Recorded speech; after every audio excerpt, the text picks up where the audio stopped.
In my previous life, you dirty bitch Rachel.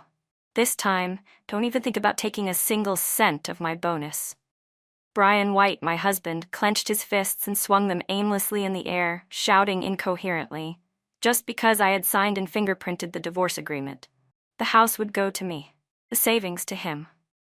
Across the coffee table, he screamed at the top of his lungs, his face red with rage.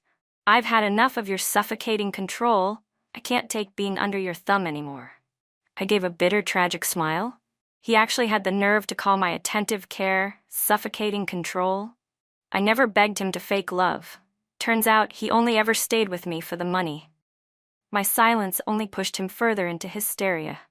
Do you know how repressed, how sick I felt all these years being with you? He yelled. This time, in this life, I won't let the woman I love suffer even a little, not even a pinky's worth. Never again. I nearly laughed out loud. So now he's suddenly noble? And claiming to be in love? Brian casually packed a few clothes, zipped up his suitcase, and slammed the door behind him. I stood by the window, watching as he rushed across the street to the lottery store, dragging that suitcase so fast the wheels looked like they'd catch fire. When I asked the store owner, I found out Brian had placed 200 bets on a single set of lottery numbers. Of course, since he'd been reborn, he must have known the winning numbers. There was no way I'd let a cheating bastard like him end up richer than me.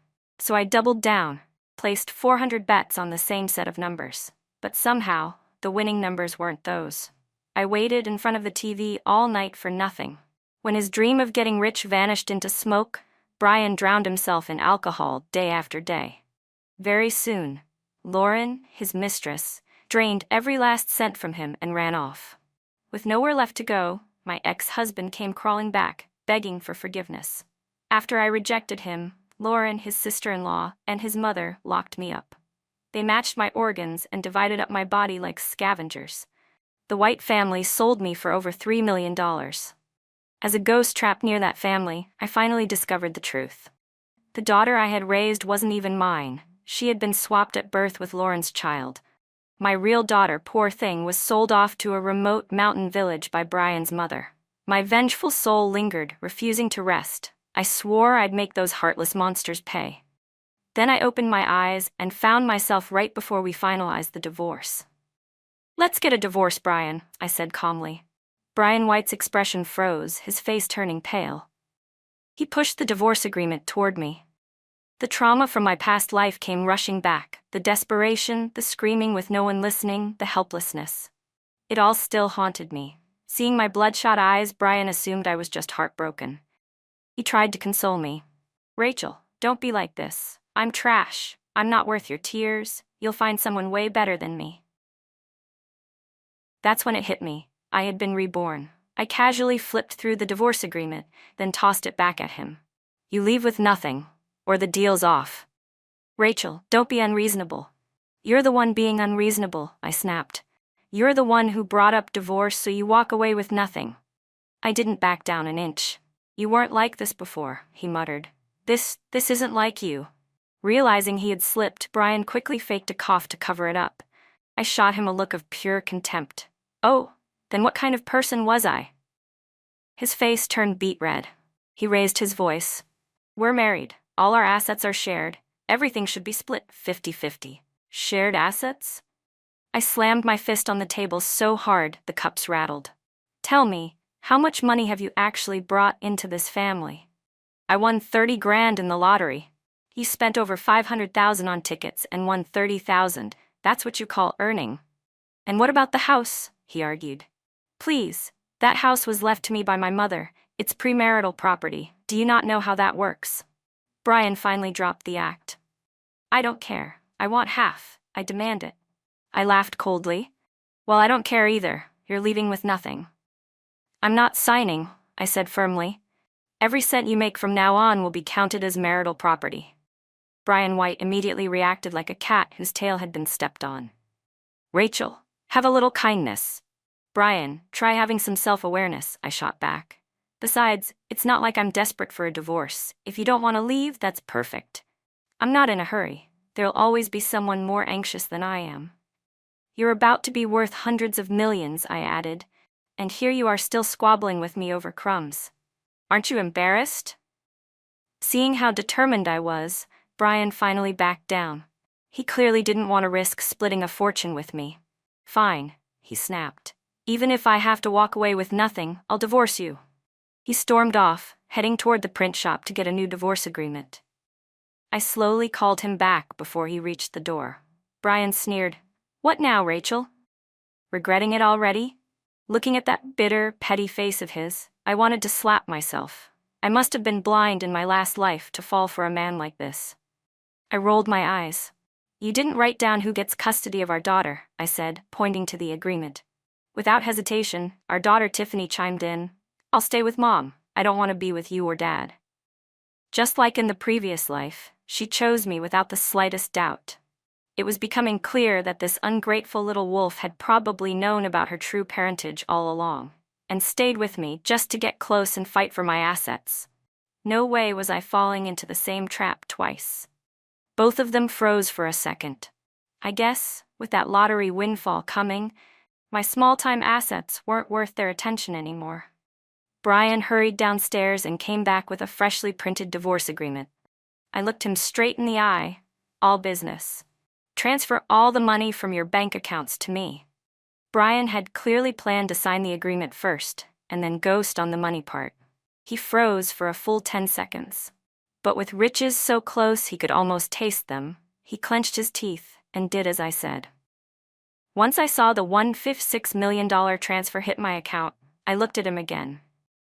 Now transfer your balances from WeChat and Alipay too. Rachel, are you really taking every last cent? Brian was starting to crack. I looked at him like he was an idiot. Do you even know what leave with nothing means? It means not 1 cent comes with you. Another 2.41 million landed in my account. I didn't transfer a penny back.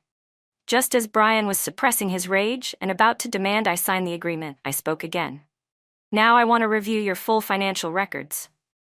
That did it. Brian flipped the table. No way. Absolutely not. But the money was already in my account, and I had nothing to fear, I calmly replied. No review, no signature. Eventually, he loosened his clenched fists. The cold, robotic beeping of the calculator echoed through our once cozy living room. You've moved a total of $1.6666 million to unknown destinations. Write me an IOU, I said. Brian was at the edge of a breakdown. But with $100 million in sight, I knew he wouldn't risk it all by going ballistic. After Brian signed and fingerprinted the final divorce agreement, I wrote my name exactly where he wanted. Husband leaves with nothing. Custody of the daughter goes to him. From this moment on, all property is separately owned. Brian and I had met in college. I was one of the 3 campus beauties, and he was the heartthrob of our department. We had crossed paths many times on campus. He was young, handsome, and carried this proud, never-say-die spirit. He left a strong impression on me.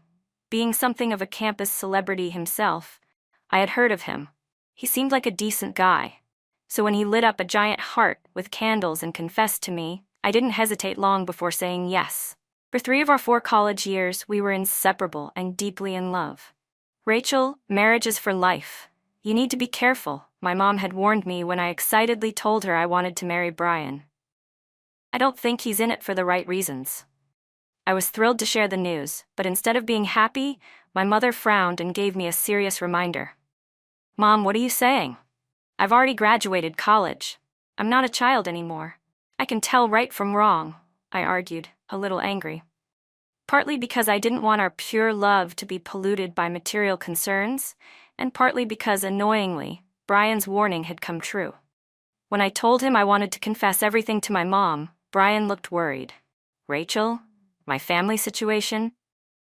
I probably didn't make the best impression on his mother, and since I was her only daughter, she was likely hoping I'd bring home a son-in-law, not marry off into another family. Brian came from a poor, rural background. His family had nothing, but I never once saw that as an obstacle to our love. I was confident. No way, I told him.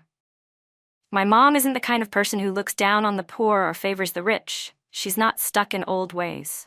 But reality hit me like a cold bucket of water. My mom never explicitly said Brian had to marry into our family, but she clearly looked down on his background. When I threatened to cut ties if she didn't support us, she reluctantly gave in. And just like that, I got what I wanted. I married Brian White. But I never imagined that the marriage I tiptoed around, the one I cared for so delicately, would only last 13 years. Thinking back, this life's Brian was no different from the last. Arrogantly, he revealed to me that he had been reborn, said he couldn't let his family suffer again, that he couldn't betray them. I brushed him off with a string of half-hearted yeahs and sures. His smug, self-important little speech didn't disgust me, it just bored me.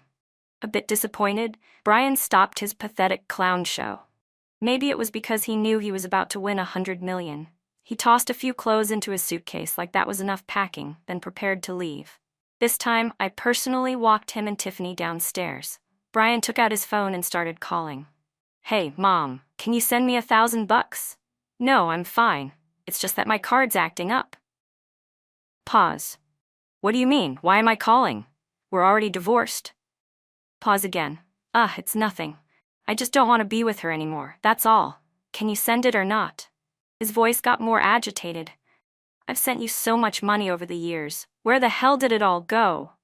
Brian was clearly getting worked up. He must have sensed that I was in a good mood, because he kept pushing. I listened in, amused. Then I heard him snap. "500. You have to send me 500 at least." From what I'd seen of Brian's transfer records, he had sent that old woman at least 400 grand over the years. And now, she couldn't even cough up $1,000. Must be some kind of human piggy bank. Takes in, never gives out. Eventually, it looked like she agreed to send the money on WeChat. A flicker of joy crossed Brian's face as he rushed into the lottery shop like a man on fire. "Dad, I'm coming with you," Tiffany shouted. "You're a girl. What are you tagging along for? Stay right here." He barked the command, forcing Tiffany to stay behind. She stomped her feet and muttered something I couldn't hear clearly. "No matter what numbers you pick in this life, I'll match them." Soon after, Brian strutted out of the shop. Every move of his screamed arrogance. He wasn't hiding anymore. His ego wouldn't let him. His posture was straighter than ever, as he glanced down at the second-hand Armani suit I'd bought him, clearly thinking it wasn't worthy of his new billionaire status. My parents weren't insanely wealthy, just upper middle class. They'd never let me splurge on luxury clothes. Their philosophy was that clothes should be comfortable, appropriate, and never wasteful. But Brian? His vanity was off the charts. He lived in constant fear that someone might see through his facade and realize he used to be broke. He'd always drop hints, hoping I'd buy him luxury suits. I couldn't for the life of me understand why a couple scraps of stitched-together fabric should cost tens of thousands. So I spent $5,000 at a second-hand shop for a gently used Armani suit that still looked great. He scoffed at the second-hand label with his mouth, but his hands were another story. He grabbed the suit eagerly, threw it on, and wore it like he wanted to sleep in it. Later I learned it was that very suit, worn at a class reunion, that caught Lauren's eye. That's when she decided to seduce him. Wow, a sarcastic sing-song voice interrupted my thoughts. "If it isn't our old-school sweetheart, Rachel the campus queen." I turned to see Lauren's overly powdered face, her smug little smile stretched tight over wrinkled skin, and her ever-so-lifted nose gleaming with highlighter, like she was some kind of winner. "Still the same charm, huh, Rachel?" she said with a fake pout. "Can't even keep your man from running off?" Lauren reminded me of one of those dumb palace drama villains, petty, jealous, and painfully unaware. I didn't even bother answering her. Instead, I said to no one in particular, "I saw a guy today wearing sneakers with the toes cut out." Lauren blinked, caught off guard. "What? Why would anyone do that?" I smirked. "He said it was because he collects scrap metal." She stood there stunned, like some awkward sidekick waiting for a punchline she didn't get. "He just loves trash other people have thrown away, and his favorite thing is used goods." Even someone as dense as Lauren eventually realized what I meant. You're calling me used goods?" "I'm not insulting you," I said. "I'm insulting both of you." Before Lauren could spit out another insult, I patted her on the shoulder and nodded toward the entrance of the lottery shop. "Speak of the devil, your used good is here." "Rachel, we're divorced," Brian snapped. "I'm warning you, stop meddling in my life and with my people." He saw the pissed-off look on Lauren's face and probably thought I had bullied her. My tone turned cold and sharp. Brian, remember what you just said. From now on, whoever speaks to the other first is lower than scum. Fine, he shouted. We'll see who breaks first. With that, Brian swore his oath like a man declaring war. I watched as his pink BMW roared off into the distance. Then I turned back toward the lottery shop entrance. If Brian really was reborn, surely he wouldn't pick the same number set again, right? Morning, Uncle Lee, I greeted as I stepped inside the store. Here's the umbrella I borrowed last time. Uncle Lee was sweeping the floor. When he saw me, he waved dismissively. It was just an umbrella. You could have kept it. Why bring it back? Oh, and this, I said, handing him a box. Some tea a friend gave me. I don't drink much, so I figured I'd bring it for you. You didn't have to, he said with a laugh. I haven't even finished the last batch you gave me. It's fresh from this year, I told him. Please try it. Finally, he accepted it and smiled. Then, as if something had just come to mind, he leaned in and whispered, What's up with Brian this time? He usually does a quick pick 50 sets, spreads the bets around. But today he fixated on just one number set, 200 tickets on the same combo. Noticing my curiosity, he continued explaining. That means he's banking everything on one single outcome. That's risky business. Lottery's supposed to be for fun, not something to gamble your life on. What numbers did he pick? I asked, pretending to sound casual, though I was anything but. Because this time was so unusual, Uncle Lee remembered it clearly. The moment he told me the numbers, I froze. He'd done it again. Brian had once more bet on the same number set from our previous life. So much for being a reborn genius. Where was all that rebirth wisdom and blessed by fate aura he bragged about? Now I was genuinely curious. What lifetime did Brian actually get reborn from? Without hesitation, I transferred $800 and said, Uncle Lee, I'll take the same number set, 400 tickets. He stared at me, startled. I just scolded Brian for being reckless, and now you're going in even harder than he is? Money doesn't grow on trees, you know. It's fine, I said. Even if I lose, it's just a one-time thing. You two are betting 600 tickets total. That could drain the whole prize pool, he said, clearly upset. Like the lottery would ever let folks like you hit the jackpot. Uncle Lee truly didn't want me wasting money.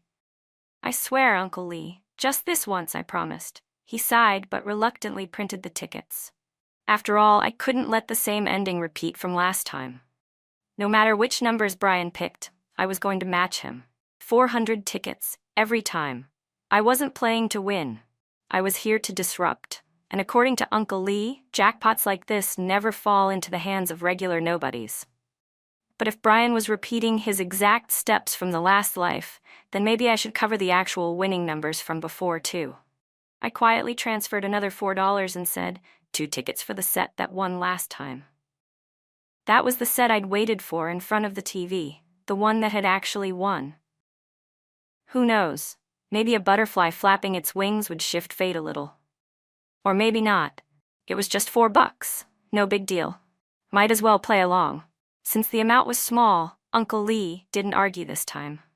Finally, the draw time arrived. I'd already prepared my popcorn and sat in front of the TV, ready and waiting. As each number ball rolled out, my heartbeat pounded louder and faster. The balls rolled faster and faster, thump. The final number dropped. And the moment I saw the winning numbers clearly, I flung the bowl of popcorn across the entire living room. I had actually won. After sweeping up the popcorn mess, I calmed myself down. Unlike Brian White, my first instinct after winning wasn't to boast, it was to keep quiet and get rich in silence. I wasn't planning to tell a soul. But the tree may want peace, and the wind won't stop blowing. Within minutes, Uncle Lee was calling. His hoarse, raspy voice blasted through the phone. Rachel, don't say anything, just listen. You won. 20 million. Ha ha ha, I've worked this store for decades and never seen a jackpot land here. I'm so proud of you. After hanging up, I realized staying low-key might no longer be an option. Reality simply wouldn't allow it. Still, I told Uncle Lee he could promote the fact that the jackpot was hit at his store, but not to say it was me. And especially, don't let Brian White know. We were divorced now. The next day, a huge red banner hung across the lottery shop. Congratulations to our valued customers. 2 first prize winners in our store, total winnings, 20 million. The news sent the whole town into a frenzy. Uncle Lee's business skyrocketed overnight. Everyone wanted a piece of the lucky vibes. Crowds lined up outside the shop, pushing and shoving. A few people even started fighting when someone tried to cut the line. It got so chaotic that the local police had to step in to keep order. My phone rang again. It was Brian White, the scumbag himself. "What do you want, scumbag?" I answered. "Rachel, who the hell are you calling a scumbag?" "Ah, you," I said. "We just agreed yesterday. Whoever contacts the other first is scum. What, forgot already? Pretty ironic coming from you, Mr. Integrity." The line went silent for 2 seconds. Then Brian tore off his last shred of pride and tossed it straight into the trash. "Rachel, we didn't divide the marital assets fairly. That's not okay." "Sorry," I said flatly. "We both signed the divorce agreement, in black and white, with bright red thumbprints. You don't get to change that, just because it's inconvenient now." He wasn't even trying to hide it anymore. "Come on," he begged. "As long as you agree, we can change the agreement." "Are you seriously brain damaged, Brian?" I snapped. "Why on earth would I revise the deal when I made you leave with nothing?" His voice started to tremble like he was clutching at straws. "Didn't you say you didn't want a divorce? Then let's not divorce. Please, Rachel, I'm sorry. Give me another chance." I was honestly speechless. But inside I felt a cold chill creep in. His desperation, it reminded me way too much of what he was like in our past life. "Don't make me look down on you, Brian," I said. "It's too late. I've already filed a lawsuit with my attorney to finalize the divorce." Brian exploded. "Rachel, don't you f***ing dare spit on my kindness." Before he could spew more garbage, I hung up. When he called again, I blocked his number. Ding! A WeChat message popped up. It was from Brian. "Rachel, don't forget, our daughter is still with me. Brian White, are you even a man? Using your own daughter to threaten me?" "Rachel, we didn't split our assets properly. I'm owed half. You need to send me money. 4 million, not a cent less. Too bad. We signed a legal divorce agreement. And to prevent me from laying claim to any lottery winnings, Brian had even specified the exact time down to the second. Anything earned after 9:43 a.m. yesterday belonged solely to each person. We both signed. We both fingerprinted. Credit where it's due. That part he pulled off smartly. And yet he had the nerve to use our daughter to blackmail me." I smirked. What an idiot. What kind of man uses his own child to threaten someone? "Brian, she's your daughter too. How could you stoop so low?" "I don't care, I want the money."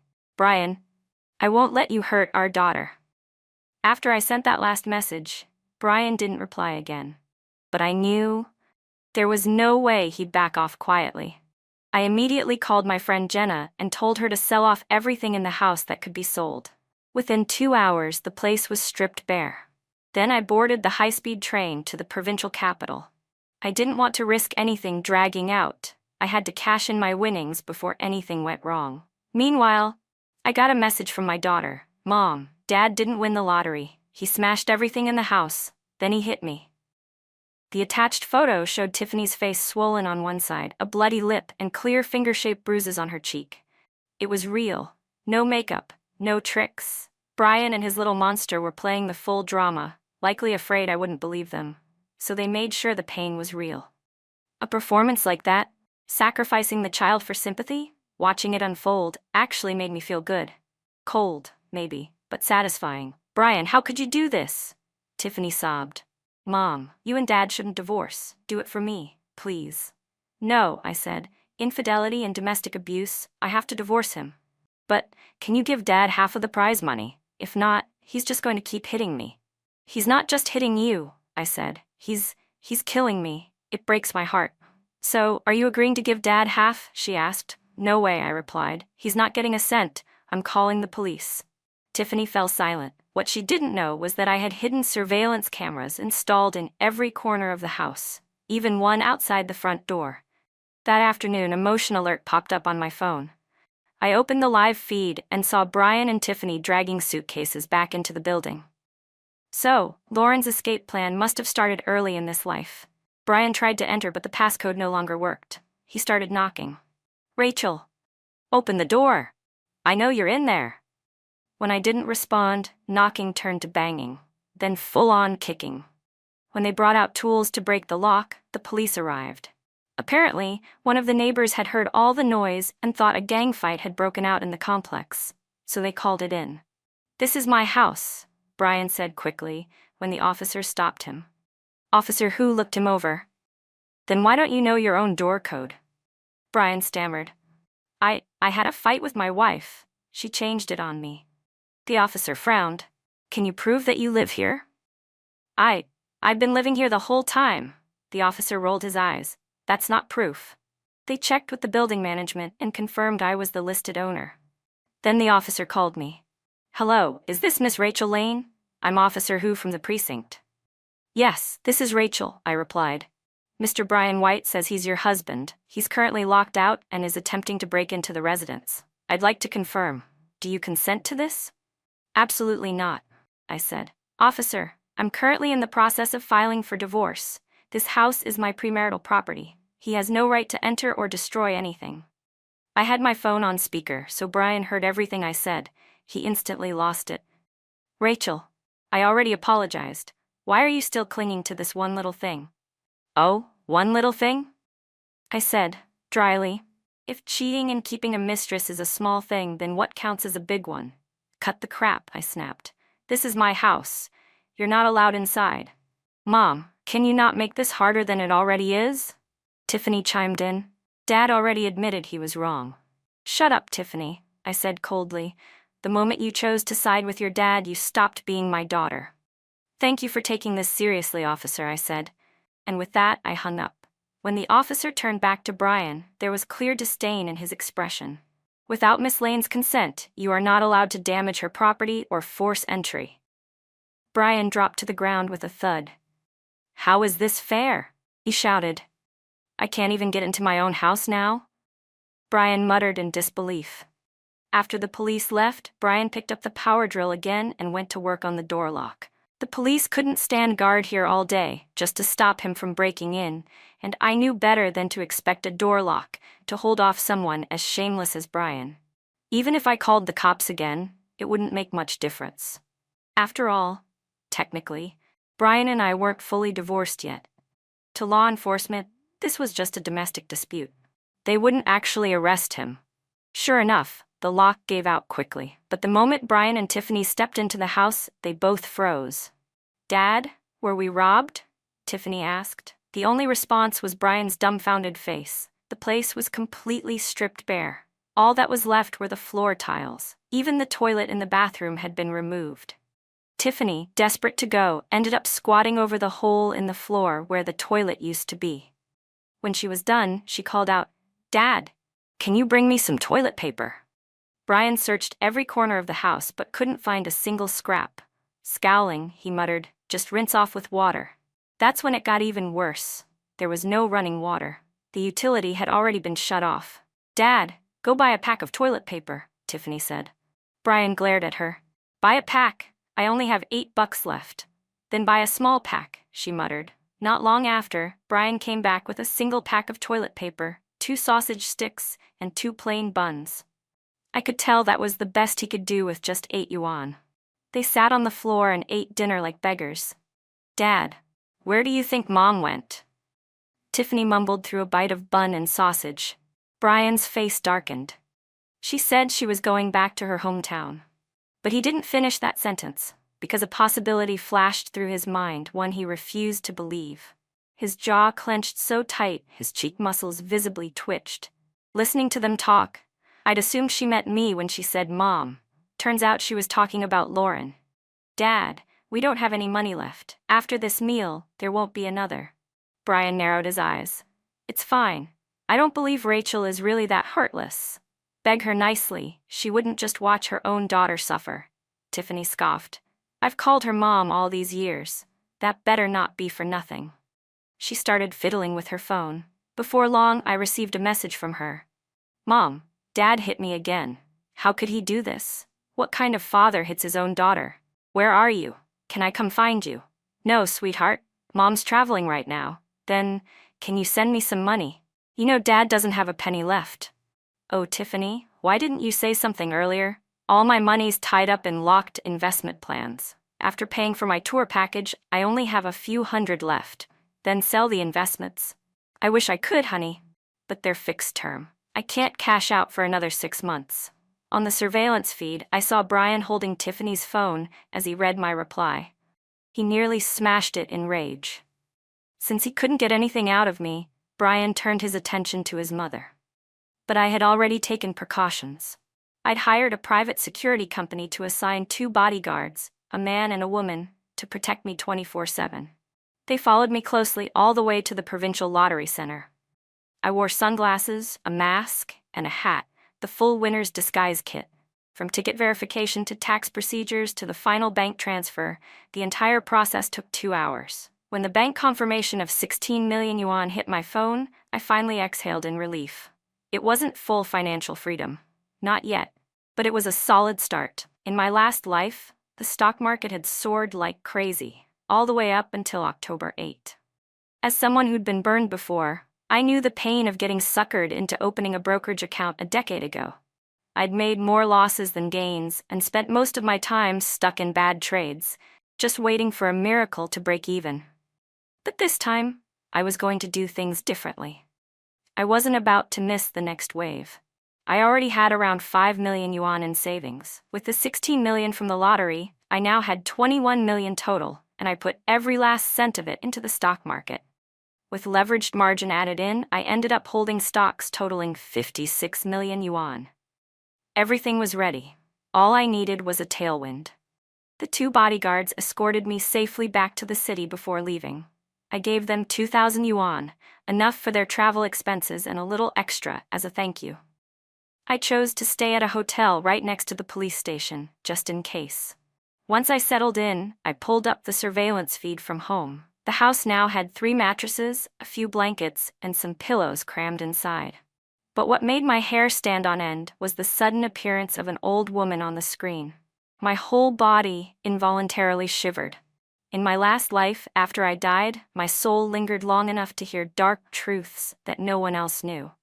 That old woman was Brian's mother, my mother-in-law, and she had been involved in dozens of child and human trafficking cases. She was a complete monster.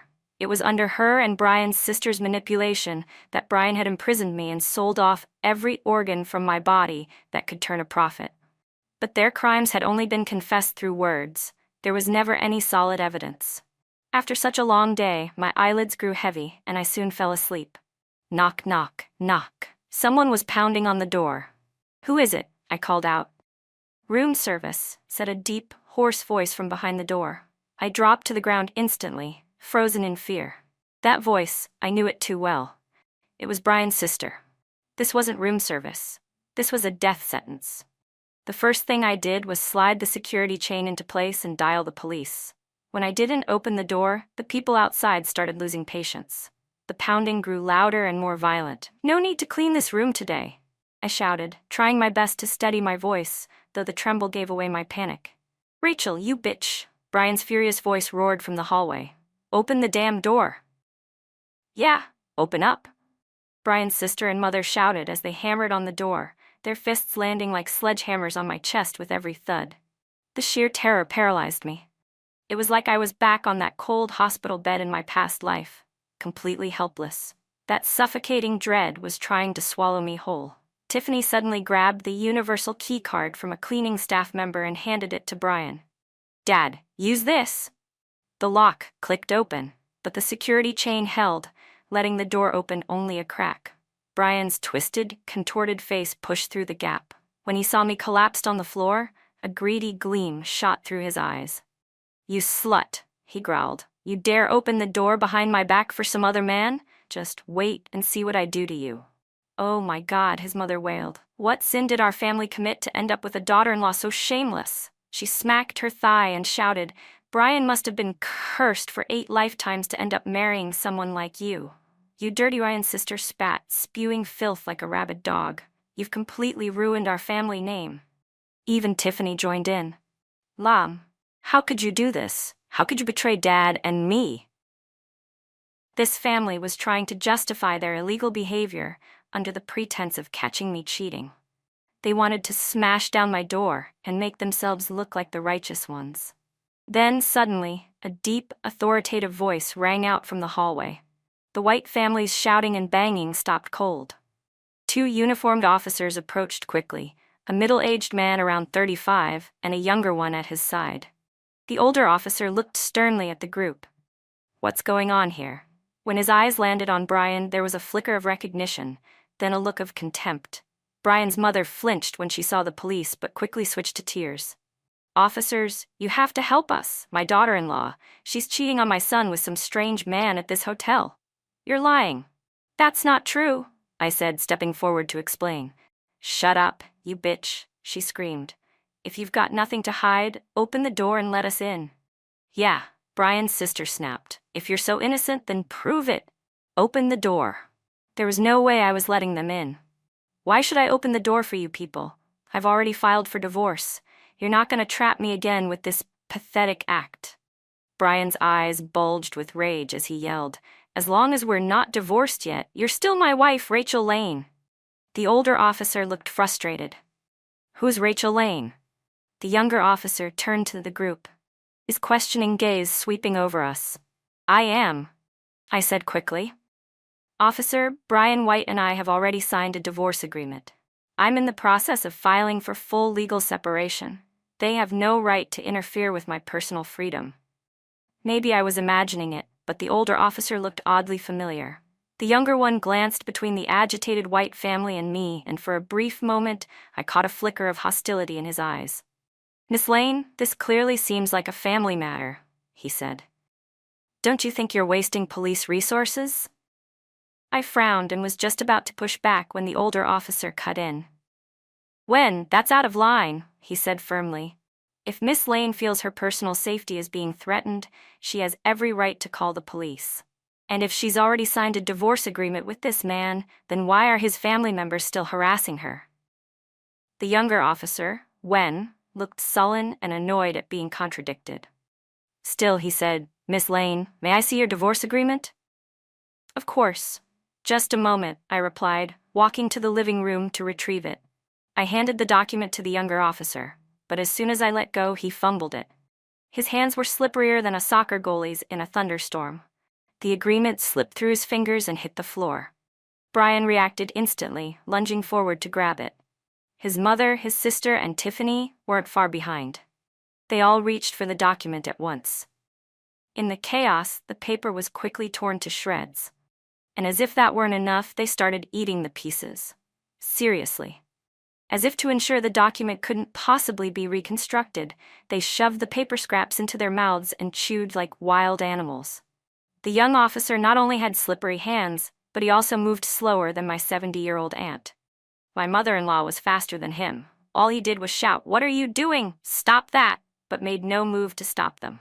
The older officer, by contrast, acted fast. He lunged to retrieve what he could, managing to salvage only a tiny scrap. He snapped, "Get it together." But the four Whites ignored him completely. Their mouths moved faster than their brains. In no time, the entire document was swallowed. I turned to the younger cop coldly. "Officer, are you seriously going to pretend this isn't suspicious? That agreement clearly said Brian White walks away with nothing.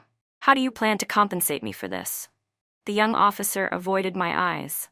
I didn't mean to drop it. You kind of let go before it was fully in my hands."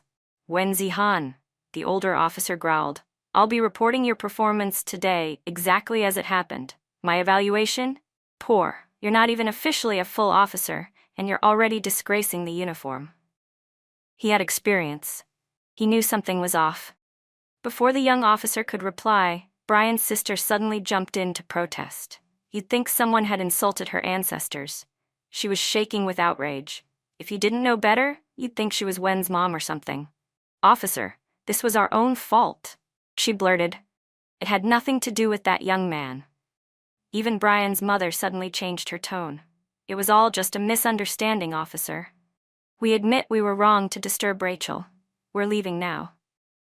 Brian's sister exchanged looks with the rest of the family. All of them seemed satisfied. Their goal had been reached: destroy the evidence so they could go after my assets. "Hey, I need to use the bathroom," Wen muttered, then quickly followed the White family down the stairs. The older officer waited until they were out of sight, then turned to me.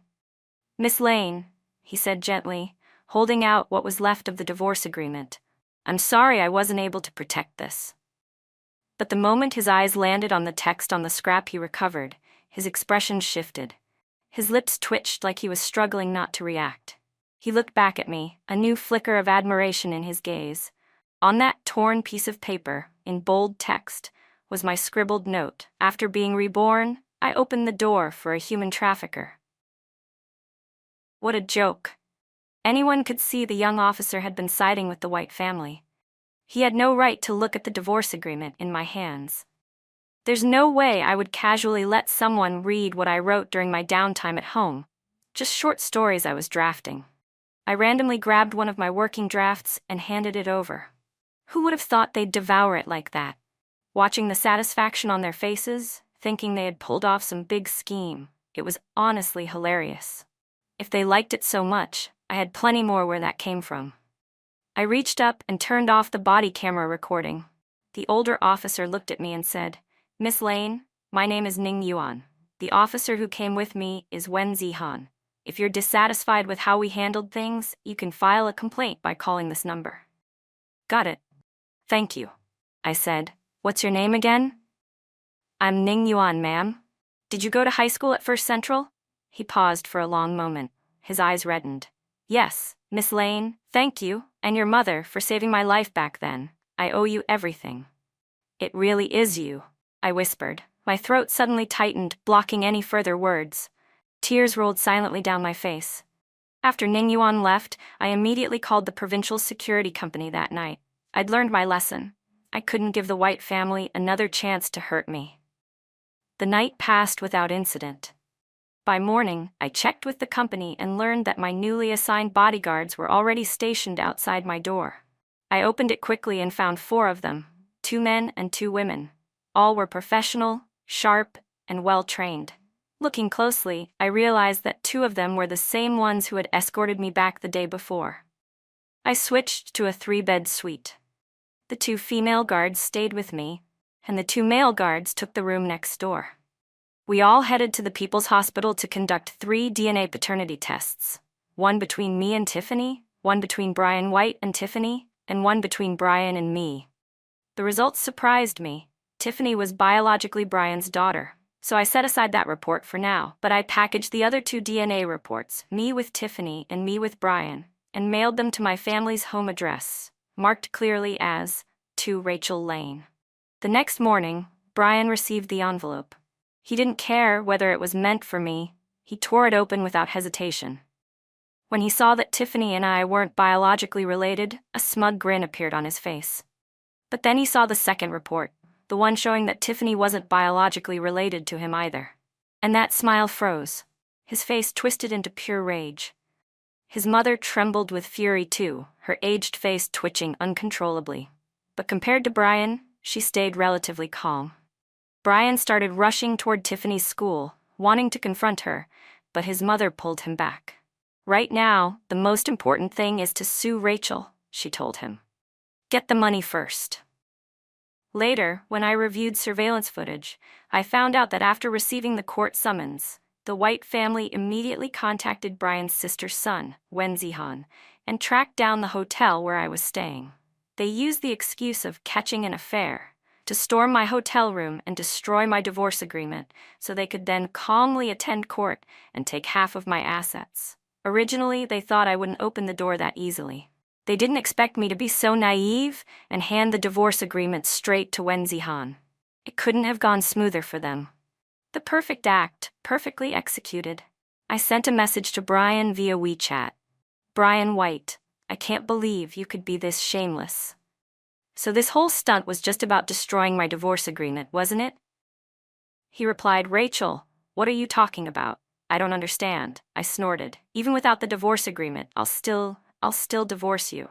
Brian answered, "Rachel, I know you're upset, but just calm down. Did you sign for the DNA report from the testing center? I'm warning you, tampering with evidence is illegal." I fired back, "You're a lunatic, Brian. I don't even know what you're babbling about. Just wait." In the surveillance footage, I saw the smug smile on Brian's face when he thought his plan had succeeded. But a moment later his face darkened, like he'd suddenly remembered something. Maybe it finally hit him that Tiffany wasn't actually his biological daughter either. Soon it was the day of the trial. When I walked into the courtroom with my attorney by my side, Brian White was already seated steadily at the defendant's table. The rest of the White family sat right behind him in the gallery. "You whore," his mother snapped. "Starting today, the White family has no daughter-in-law like you." Her words were as sharp and vicious as ever, her face twisted with malice. It was as if hurling insults at me in court would somehow win them the case. "How could our Brian have married such a slut like you?" she sneered. "Why don't you just go die?" His sister, with her rat-like face and sharp tongue, puffed herself up with self-righteous fury. Before she could spit another insult, the judge banged the gavel. "Order in the court." During the evidence presentation phase, I produced the divorce agreement, along with a video recorded on my phone at the time we signed it. The entire White family was stunned. Brian's eyes widened in disbelief. "That's impossible. We tore up my copy. That one must be fake. Fake. That divorce agreement has to be fake." His mother and sister started shouting, their voices shrill and hysterical. The judge slammed the gavel again. "Order, defendant. If you continue disrupting the proceedings, I will hold you in contempt of court." I had irrefutable evidence on my side. Brian, on the other hand, had nothing. During the debate phase, my lawyer used the documents and recordings I provided to dismantle their case completely. Their attorney didn't stand a chance. When the judge offered mediation, I firmly refused. The mediation was declared unsuccessful, and the final ruling was handed down. The divorce was granted, Brian would leave with nothing, and custody of our daughter would be awarded to him. The moment the judgment was read aloud, the White family burst into loud wails and cries right there in the courtroom. The judge, clearly fed up, ordered them out. "Or, don't run. Stupid bitch, where do you think you're going with our money?" I had just stepped down 2 steps outside the courthouse when they came after me, trying to physically attack me. But before any of them got within 5 feet, my bodyguards had already taken them down with swift precision. Of course, I wasn't going to let this golden opportunity pass. I wound up my arm and slapped both Brian and his sister across the face, over and over, until I'd landed more than 10 slaps each. "Look at you.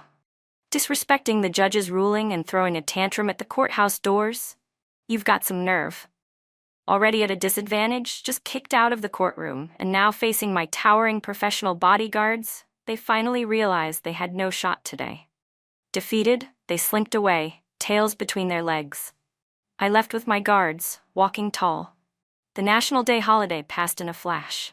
On October 8th, I sold off all my stock during the pre-market auction. My 90 million yuan portfolio cleared my 36 million margin loan, leaving me with 54 million in hand. Looking at my 4 tall, muscular bodyguards, each costing 30,000 a month, totaling 120,000 a month, or 1.44 million a year, I sighed. With food, clothing, and housing expenses not even counted yet, I realized true financial freedom was still a long way off. Meanwhile, back at my house, Brian sat slumped in defeat. "Mom," he asked, "what now? Rachel has bodyguards. Selling her off is nearly impossible." His mother narrowed her eyes. "Don't forget, we still have that little bastard." "That bitch Lauren dared to cheat on me," Brian growled. "When I find her, I'll make her pay." Stop talking nonsense," his sister snapped. "Let's focus. Are you really okay giving up this little mutt?" Brian clenched his jaw. "Why wouldn't I be? She's not mine anyway. I might as well collect some interest." The very next day, Tiffany was pulled out of school and brought home. They began testing her immediately for compatibility. Everything I endured in my past life, she was now going through.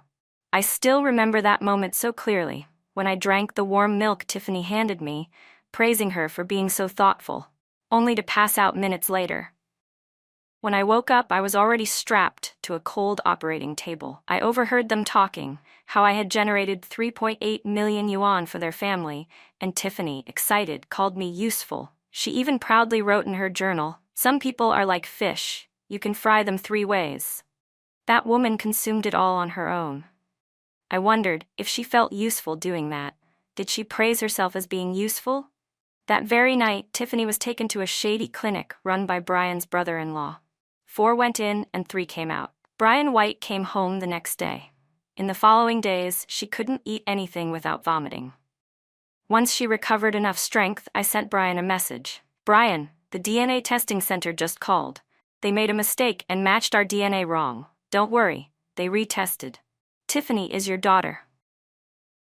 Brian stumbled out of the house, speaking gibberish, and when he reappeared, he was holding a butcher's cleaver. I had hired a private investigator who managed to capture every piece of evidence against Wen Zihan and Brian's sister. Apparently, Wen had known about his parents' trafficking ring and had warned them multiple times. I bundled all the damning evidence and sent it to Officer Ning Yuan. The next morning, I woke up to 2 trending news alerts. City Daily: authorities bust illegal organ transplant ring. The perpetrators were deranged and donors never survived. The operation was run by a local couple, with their son using his position to cover their tracks. Breakthrough in Shaggy case: miniature girl's disappearance finally solved after years. Justice prevails. Suddenly, the bitter clarity of avenging my past life wiped away any sense of triumph. Instead, I felt lost. I told Officer Ning Yuan I wanted to find my real daughter. He agreed. Officer Ning Yuan's background, side story. My name is Ning Yuan. In 6th grade, my parents died in a car accident. My grandmother, as legal guardian, took all the settlement money and favored my uncle's family. Without parents, my sister and I lived on steamed buns and leafy greens, poor and weak from lack of nutrition. In 8th grade, my sister developed acute leukemia. Treatment would cost 300,000 yuan. Grandma refused to pay. I begged outside the hospital, but they wouldn't treat her. Just when I'd lost all hope, a kind woman and her teenage daughter came to me like angels. They promised help. I recited my thanks over and over, but they told me, just take care of your sister. My sister received a life-saving bone marrow transplant, and we survived. They refused repayment, saying the money was for us. My grandmother and uncle demanded I give it to them. But I refused. They even tried to harm my sister. I had to threaten them with a knife in the kitchen to protect her. That marked the end of their threats. Years later, I learned that the teenager who helped us was named Rachel. Passive donations saved my sister's life, and I never forgot it. When I thanked Rachel, I told her I was applying to First Central, her alma mater. I returned from the memory of Ning Yuan hearing my story. Yes, I am that Rachel. I am that kind aunt. I took care of Jingjing for a full year before returning to school, just in time to be in the same year as Rachel's younger sister. I studied day and night, determined to catch up. Eventually, I got into First Central High, just like her. I never told Auntie or Rachel's sister. I only watched over her silently from the sidelines, protecting her in secret. One time, Rachel's sister was coming home for break. Auntie couldn't pick her up that day, so she made her way back on her own. She was so beautiful, so eye-catching, that some thuggish guys with tattoos noticed her and started following her into an alley. Just as they were about to make a move, I stepped in and stopped them. Rachel's sister didn't notice a thing and continued walking home safely. But I got jumped by all of them. I was bruised all of the time. A passing officer finally stepped in to stop them. Despite the pain, I was happy. Finally, I had a chance to repay Auntie and Rachel's sister for even just a sliver of their kindness. Rachel's sister was too smart. I had to work twice as hard just to keep up with her, just to get close. In the end, I managed to get into the same college as her. I continued watching over her from the shadows, when she was named Campus Beauty Queen, when she started dating Brian White, and when she eventually walked into marriage. When Rachel's sister found someone who loved her, when she finally had a happy family, I quietly walked away. I thought, maybe she didn't need me anymore. The second year after we graduated, Auntie passed away. Late-stage cancer. Rachel's sister was devastated. She cried like her world had ended. I did too. I sobbed until I couldn't breathe. She didn't recognize me then, thought I was just a distant family member. The next time I saw her again was 11 years later. She had been cornered by Brian's family in a hotel room. My rage nearly made me lose control. No, I had to stay calm. I had to use my position to protect her however I could. Wen Zihan definitely had ties to the White family. No one would so obviously take their side otherwise. When I saw the face behind the door, I froze. She didn't recognize me, and that made sense. She had only seen me when I was 14. Since then, I'd always stayed hidden in the background, never once bothering her. All my anger, my heartbreak, my frustration twisted together until my head spun. That's why, when Wen Zihan crossed the line with his conduct, I didn't stop him in time. The White family was utterly shameless, ripping up the divorce agreement like that. I wanted to destroy every last one of them. But when I saw the calm, cold fury in Rachel's eyes, I knew she was ready for them. What had she gone through to become this strong? After the Whites finally left, I patrolled the hotel all night. When Rachel sent me the packaged video evidence, I wanted to make those people pay with their lives. But I couldn't. That evidence was enough to make sure they rotted in prison for the rest of their days. I should have known long ago. There's no one who will protect Rachel as completely as I will. For the rest of my life, I will continue to be her shield. Guess who? My younger sister, Ningjing, cupped her hands over my eyes from behind. This girl, even after becoming a judge, she's still so playful. Not at all like how serious she is on the bench. Brian White side story. My name is Brian White. I was reborn. In my past life, I won the lottery by betting on 50 numbers. One of them hit the jackpot, 10 million yuan. I kept quiet and proposed divorce to my wife Rachel. We signed a divorce agreement. The savings went to me, the house went to her, and our daughter chose to live with her mother. That was all part of my plan. Eventually, the daughter would inherit Rachel's house and assets anyway, so it was a win-win. I'd win twice.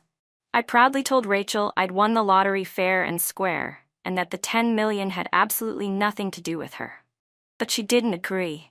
She said it did have something to do with her, and that she deserved half. How was that even possible? That money was mine. I never imagined that shameless woman Rachel would dare to sue me. She claimed that when I bought the lottery ticket, we were still legally married, so the winnings counted as marital assets. Unbelievable. I worked so hard, hit the jackpot, and now I had to split the post-tax 8 million yuan. She was demanding 4 million. Whatever. Even if she took 4 million, I still had enough left to live comfortably with Lauren. Time flew by, and within half a year, Lauren gave birth to a healthy baby boy. I loved him more each day. Thinking about how much suffering she had endured over the past 13 years, I slapped myself hard across the face. I really was a piece of trash. Lauren cried and said I didn't love her. I swear to God, I was being wronged. She told me that if I truly loved her, I'd let her manage the money. Without hesitation, I transferred everything I had left into her account. That night, she didn't come home. I tried calling her, no answer. I called her mother's place, still nothing. Eventually, I called the police. Days passed with no news. Then more days. Finally, her mother called me in tears and told me that Lauren and the baby had been kidnapped. My poor love gave all the money to the kidnappers, but they still killed her. I never even saw their bodies, just 2 urns, one big and one small.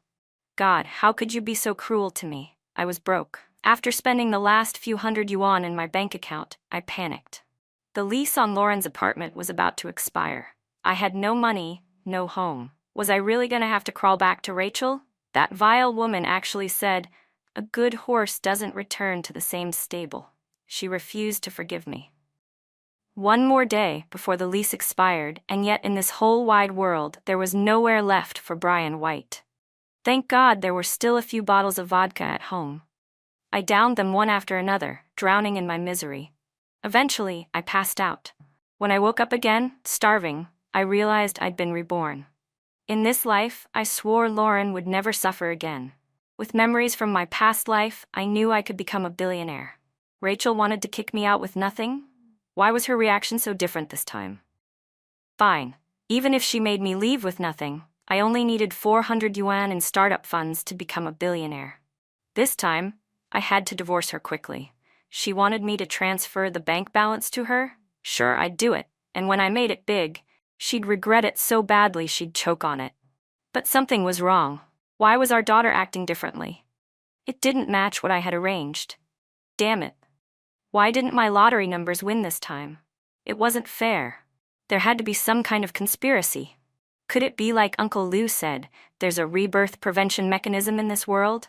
When Lauren heard I'd been kicked out with nothing, her expression turned sour. And when she found out I didn't win the lottery, she vanished again. I tried calling her mother. She fed me the same story from the last life. It finally dawned on me. Lauren hadn't been killed last time. She'd taken the money and run. And this time, seeing I had no wealth left to offer, she didn't even wait. She just left. Looking back now, Rachel actually wasn't so bad. At least when I lived with her, I didn't have to lift a finger. Meals were ready, clothes were clean. With Lauren, I was the one doing everything. Thinking about it now, Lauren's looks were nothing compared to Rachel. They weren't even in the same league. God, what the hell was wrong with me back then? How did I ever fall for a woman like Lauren? No, I had to win Rachel back. She was my true love. But just like last time, that bitch refused to take me back. She wouldn't drink the wine offered in peace. Fine, then she could drink the wine of punishment. We had already torn up the divorce agreement and eaten it. Let's see how she divorces me now. This money is mine. Damn it, I never expected that bitch Rachel would have the gall to sue me, Brian seethed. She said I bought the ticket while we were still married, so she claims half of it, even $4 million from my post-tax $8 million. Whatever. She can take her $4 million. I still have enough to spoil Lauren. Time flew. 6 months later, Lauren gave birth to a healthy baby boy, and I fell deeper in love with her. Thinking of all she had suffered in the past 13 years, I slapped myself hard. I'm trash, I thought. Lauren cried, accusing me of not loving her. I swore I was being wronged. She demanded control of the money, so I transferred everything I had left to her account. That night, she never came home. My calls went unanswered. I contacted her mother. I thought I'd need to involve the police. Days passed, more days. Finally, Lauren's mom called me in tears. Lauren and the baby have been kidnapped. My poor love handed all the money over to the kidnappers, but they still killed her. I never saw their bodies, just 2 urns, one big, one small. God, why are you so cruel? I was destitute. After spending the last few $100, I panicked. Lauren's apartment lease was expiring. I had no money, no home. Was I really going to beg Rachel to take me back? That bitch actually said, "A good horse never returns to the trough." She refused to forgive me. With 1 day left on the lease and nowhere left to go, I turned to drink, 1 glass of vodka after another, until I passed out. When I awoke, starving and stunned, I realized I had been reborn. This time, I vowed Lauren would never suffer again. With memories from the last life, I knew I could become a billionaire. Rachel kicks me out with nothing? Her reaction was different this time. Fine. Even if I walk away with nothing, I only need 400 yuan as seed money to become a billionaire. I had to divorce her, and fast. She wanted me to transfer the bank balance to her? Done. When I make my fortune, she'll regret this. But something was wrong. Lauren was acting out of pattern. It didn't match what I'd planned. Damn it. Why didn't my ticket win? This isn't fair. There's gotta be foul play. Could it be, like Uncle Lou said, there's a rebirth mechanism blocking winners? When Lauren heard I was leaving with nothing, she looked pissed. And when she learned I hadn't won the lottery, she vanished again. I called her mother, same story as last life. It finally hit me. Lauren wasn't killed last time. She ran away with the money, and in this life she didn't hesitate. Looking back, Rachel was nice. At least with her, I didn't have to work. Food came to me, clothes were laid out. With Lauren, I had to do everything. Lauren's looks, light years below Rachel's beauty. God, what the hell was wrong with me to fall for Lauren? No, I had to chase Rachel. She was my true love. But as before, that bitch refused me. She wouldn't take me back. Not peacefully. Fine, then punishment it is. We tore apart and ate the divorce agreement. Let's see how she divorces me now. Next scene continues. Not divorcing? Today is my moment of greatest love in life, Brian raged. The daughter I raised for 13 years isn't even mine? That bitch Lauren. Don't let me find you. I'll kill you. And that bastard Tiffany, he doesn't even deserve the white name. Don't think you're going to get away. But first, I'll sue Rachel for half of her assets. How can she still produce a divorce agreement? He growled. That sneaky woman. He glared at a shattered photo. Only one road left now. Tiffany had said it was Rachel's mom's fault, tricking him again. That evening, he got a message from Rachel. "What has God made me do?" he whispered. "I gave my own biological daughter to that monster, had her organs taken. None of that was my fault. It was my mother and sister. They're the ones who killed my daughter. What a joke. Now they ask if 1.2 million is enough? My baby is dead and they're dividing money? We don't deserve to live." In my final moments, I thought of Rachel. Did I send her to hell last life, too? Hollow, shattered. He realized his past lives. First life he betrayed her, second life he killed her, third life he tried again, and failed. She never wronged him. Then Brian felt his soul shift. Why was it in this family's home? He saw a girl studying, her face eerily familiar to Rachel's. Scenes of Rachel and that girl crying in each other's arms flashed through his mind.